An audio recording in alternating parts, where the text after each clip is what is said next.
So I have come here today.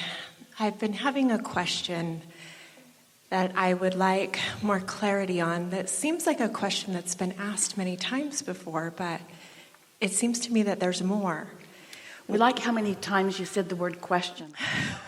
And we want to reflect something back to you, because the more evolved your question is, then the better our answer can be. Because when you are growing a question, your answer is growing simultaneously and proportionately. So little questions bring puny little unsatisfying answers. Big questions, more satisfying answers. And so talk to us about this question that's been growing through life, through your personal life experience. It's been growing. Yeah. Then you must be ready for the answer. Lay it on us. I'm excited. I have noticed that when I want something and I say, just in passing, wouldn't it be fun if this thing happened? Yeah. It comes in a very exact way of how I said it.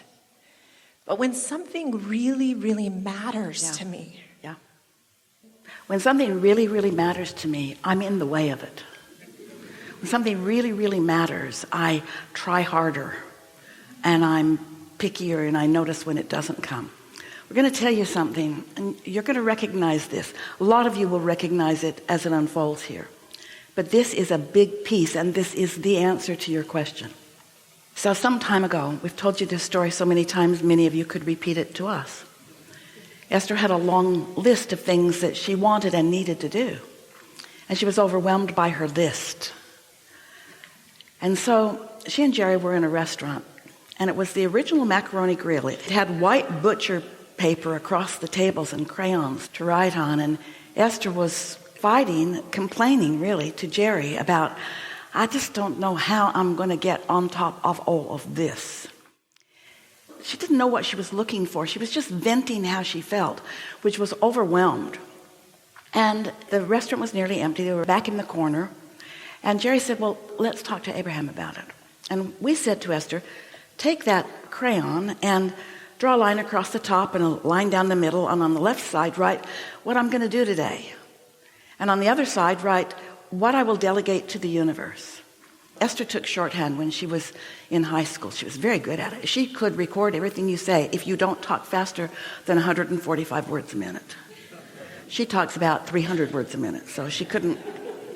But she could take dictation. And so she had one of those notebooks, and it wasn't written in shorthand. It was written in do this, but there were pages and pages of double columns of things that she needed or wanted to do. And we said, go through the list and put on your side of the placemat what you're really going to do today.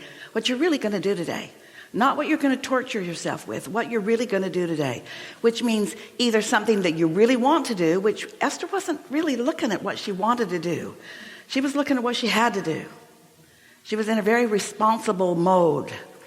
And we said, write what you're going to do, what you want to do, or what you really are going to do. And Esther looked through her list and she wrote down a handful of things, not even a full page. And then we said, put everything else on the universe's side of the placemat. We said to Esther, put everything else on the universe's side of the placemat. Well, it was a long list, too much to write with a crayon. So she got a pen out of her purse and she moved that over there and moved that over there and moved that over there. It's kind of funny. Moved that over there. Felt like a sort of silly game to her.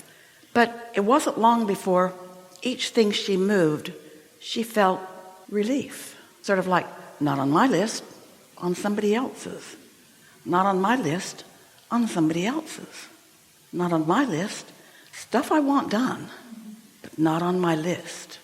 Feel the relief of that, the letting go of that, the getting out of the way of that.